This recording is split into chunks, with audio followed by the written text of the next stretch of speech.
back ulit sa ating channel. So, for this video is panibagong travel naman po tayo. And this time is we will be going back to Taiwan. Yes, we had our Taiwan trip also last 2 months ago because of our layover in Kazakhstan. So this time is pupunta na talaga tayo ng Taiwan. Taiwan yung ating destination. But for this trip guys, hindi tayo pupunta, magsistay mainly in Taipei. Kasi we stayed already there 2 years ago. Explore na natin siya. So sabi ko, I want to experience new things, new city in Taiwan. So kaya, for this video is punta tayo ng Kaohsiung. No? So yun yung napili ko na destination in Taiwan. However, Kaohsiung tayo, para maglalaan tayo ng Taipei. Kasi yung nag-book ko na ticket is Taipei siya guys. Guys, boarding na tayo to Manila. We have just landed Naiya guys. So ngayon since wala pa tayong travel tax is magbabayad muna tayo ng travel tax so that we can get our connecting na boarding pass. Dito naman na tayo guys, magbabayad tayo ng travel tax. Hi, kailan pa ba matatapos ng travel tax na to? Okay na guys, surprisingly mabilis lang yung pagbayad ng travel tax. Flight number lang yung hiningi. So guys, napasok na tayo ng immigration. We're done with the IO guys. Ang daming tao. Super daming tao guys. So wala nang tanong guys. Sinanap na lang agad-agad yung ating authority to travel. So this will be our last trip pala guys for the first half of the year. But there's still more to come for the second half of the year. Guys, boarding na tayo. Boarding na. So I think it's a bigger plane yung sasakyan natin. Boarding for the Secure Flight 5J312.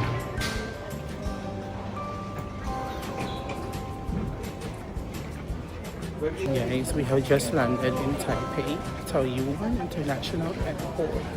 So currently is visa free on Taiwan. It was extended until July 2026. So wala pang news if extended ba siya for 2027. So prior arrival here in Taiwan, you need to accomplish first the Taiwan arrival card, which is you can find it in the website. So importante yon kasi mandatory siya. Okay, ayan, chinek pa rin na guys ng ating bag for any plants and meat na bawal dalhin dito sa Taipei. Out in the immigration guys, so dito na tayo sa carousel area nila. So since wala tayong check bag, naka-hand carry na tayo. So lalabas na tayo. Ayan, so after this, paglabas natin guys, kukunin natin yung EC card. Kasi nag-purchase ako ng EC card sa Klook. Pupunta tayo ng Taoyuan kasi before tayo magpunta ng Kaohsiung, didiretso tayo kasi tayo ng Kaohsiung mamaya. But before heading to Kaohsiung is dadaanan muna natin yung Mitsui outlet doon sa may Taoyuan. Anyways, nandoon din naman yung high-speed rail going to Kaohsiung. We are now on the arrival area guys. I-claim muna natin yung EC card. Tapos withdraw ng cash. Then let's head to Taoyuan station.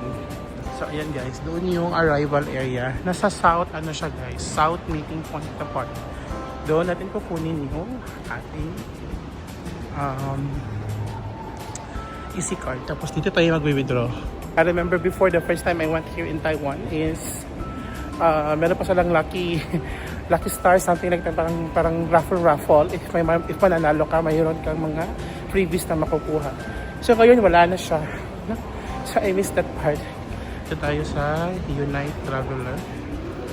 Purchase. Ito tayo directly. Tapos guys, dito na yung MRT o yung high speed rail. Ito na yung ating EC card guys. Klook. Sa mga high speed rail or sa mga airport railroad guys, gumagana naman yung credit card. Kaso lang make more convenient kasi pag meron ka ng EC card kasi lahat matatanggap na siya. So yung kinuha ko na EC card is worth 990 pesos sa Klook. Meron na siyang 400 NTD na load. So hindi ko kinuha yung may eSIM na package kasi nag-purchase ako ng separate for the eSIM. So ngayon is let's figure out how can we go to the Taoyuan Airport, Taoyuan Station. So guys, dito tayo nag-withdraw sa my Bank of Taiwan. Yung Marie Bank or C Bank yung kinamit ko na card. So nag-withdraw tayo ng 4,000 NTD So yung nakaltas sa atin sa Maribank is 7,788 pesos. No, so parang 1 NTT is equivalent to 1.7. Yeah.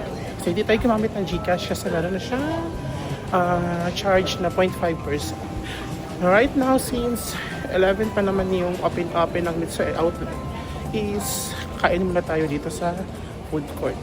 So dito sa airport, if you are going to Taipei, dito ka sa Taipei na line. If doon ka naman pupunta sa Taoyuan, SHR, doon kayo sa Zhongli. So pala yung nasakyan natin guys, hindi pala sa dapat express line. Kasi yung express line is na determinate siya sa Terminal 2. So we need to ride the commuter train. So dito pa rin tayo maghihintay dito sa area hanggang dumating yung train na for commuter. Tapos meron pa siyang 7 stops before we will reach Taoyuan HHR station. Again, 12 PM. Naribook ko pala yung aking reservation sa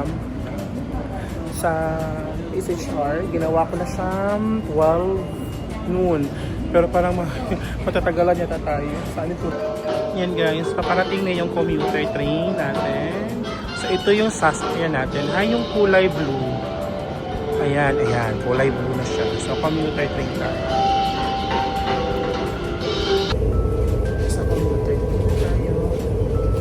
Hindi pala Mitsui outlet malapit sa Taoyuan station. It's Gloria Outlet. Andiyan na pala siya sa gilid guys. So what will happen is mag-Gloria Outlet muna tayo. So twice ko lang na-rebook yung aking seat sa train station sa high-speed rail. Sige na lang. No? So original ko na ni-reserve is 1. Tapos ginawa kong 12 kasi plano ko diretso na sana. But since dito na yung Gloria Outlet guys, malapit na lang siya. Hindi na tayo babalik dito pa kasi short lang yung time natin. So, remove ko na naman po yung ating high-speed rail for 1:30 PM. So ngayon what will happen is mag-explore muna tayo ng Gloria Outlet since open na siya. Dito sa Taoyuan Station, merong mga lockers.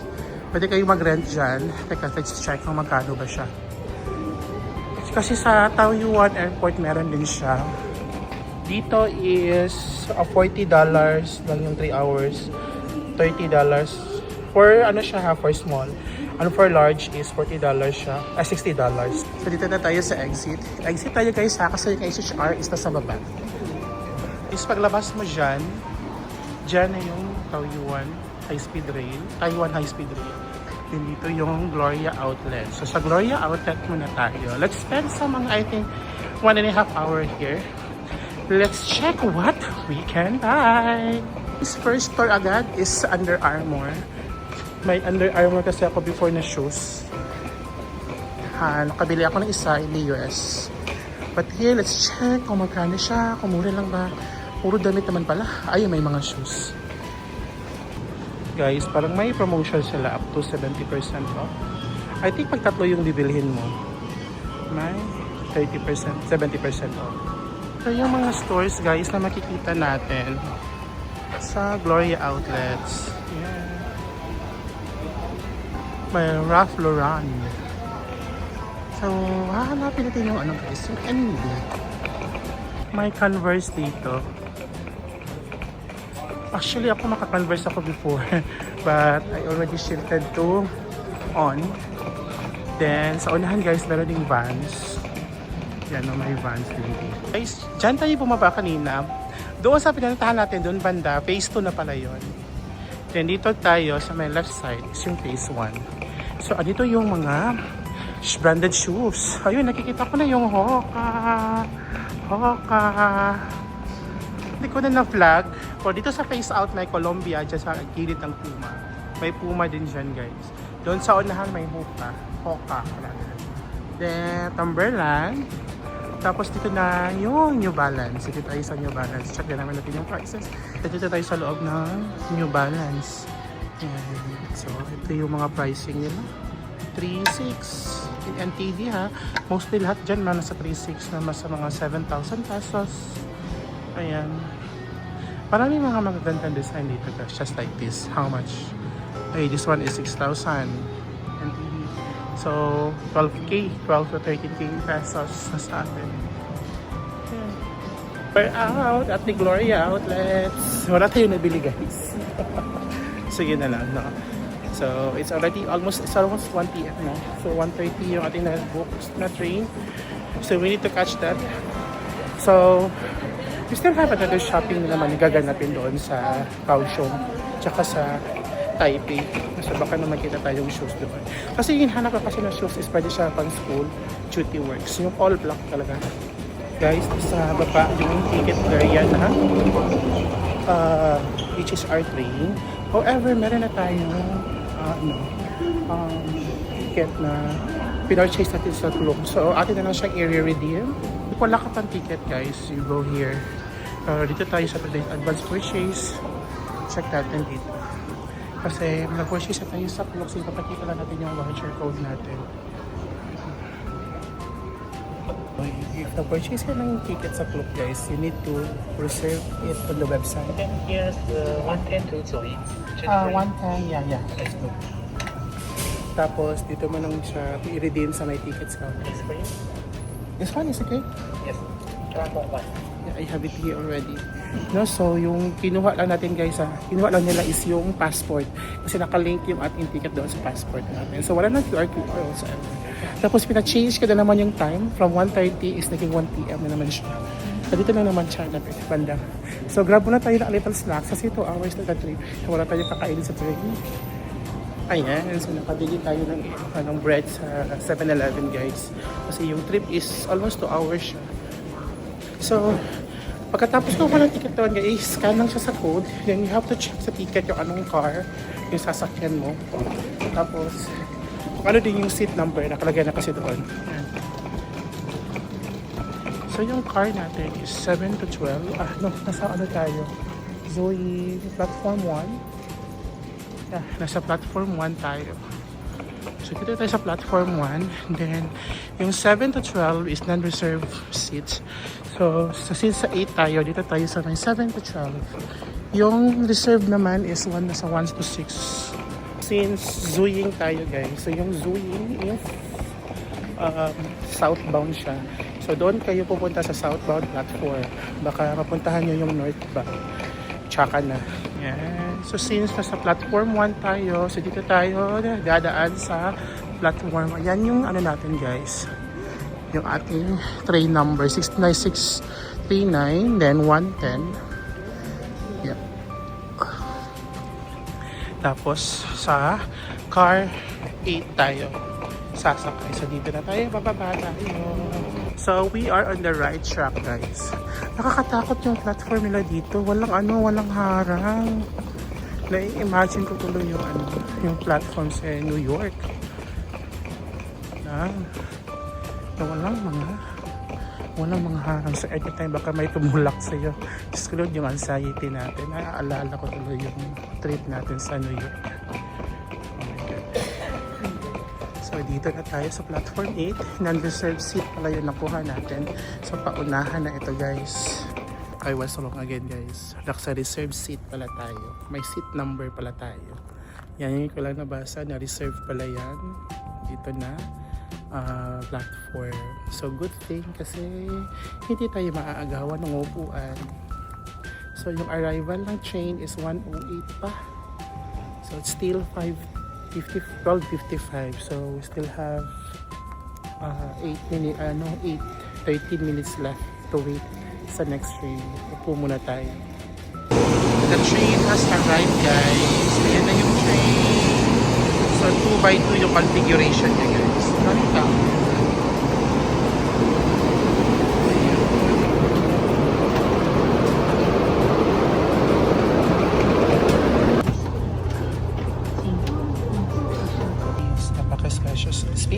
Spacious ng legroom.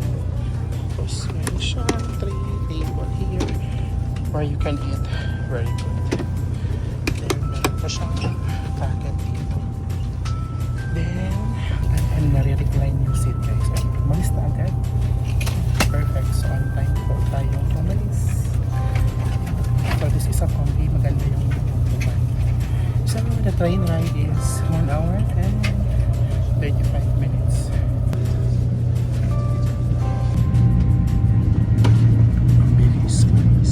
Guys, nasa labas na tayo na station. ng MRT dito daw. Okay guys, huwag yung walain yung ano ha, yung ticket nyo guys kasi you need to scan it para makapa-exit kayo sa high-speed rail. So right now is we will pagta-transfer tayo going to the MTR. So pupunta pa tayo, hindi pa ito yung town proper na Kaohsiung. So sa zoning pa lang tayo. How can we get there? Follow na natin yung signage guys na MRT. Kasi MRT yung train system. Pupunta ng town proper. From Zuiying Station kanina guys, finalo na natin yung line or red line. Tapos sumakay tayo ng train, 6 stops from Zuiying dito sa Formosa Boulevard. So from here sa Formosa Boulevard, mag-exit tayo na exit 1 tayo kasi nandoon yung ating hotel. The name of our hotel guys is Sky One Hotel. So according to the hotel, marami siyang good reviews kasi malapit na siya sa Liohe Night Market. No? So we'll see. Guys, when you exit the Formosa Station, kikita mo na dito, parang tinatawag nilang Dome of Light. Oh, isa to sa mga attraction dito sa Kaohsiung. Oh. Guys, dito na pala tayo guys. Lapit na natin sa Liohe Night Market. So, dito daw na street yung night market. Pero currently, wala pa mga tinda. So, babalikan natin yung mayang gabi yan. Guys, dyan banda yung ating, yung Liohe Night Market. So, mayang gabi, baka maging festivities yung banda dito.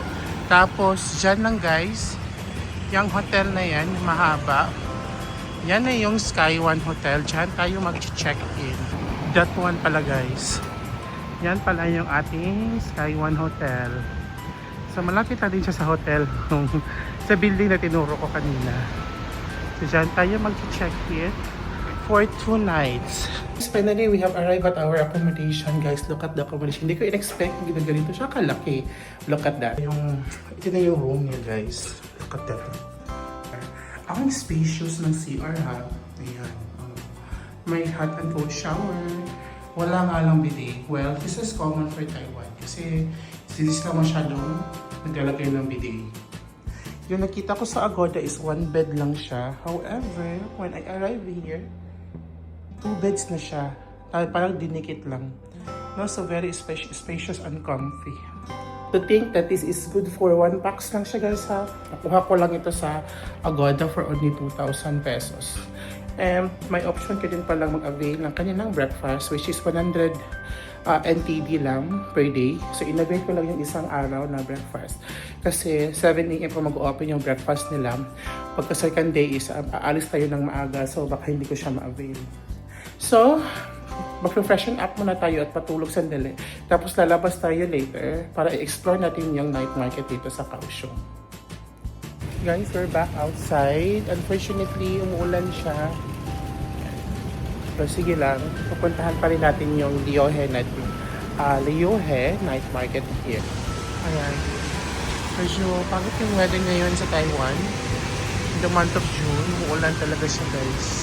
Guys, look at that area. So kanina, pagdating natin, wala pang tao dyan, wala pang stall. So, ngayon is, meron na! Oh my gosh! Mga isda, mga fresh dito guys, mga fresh seafood. Famous na chicken guys.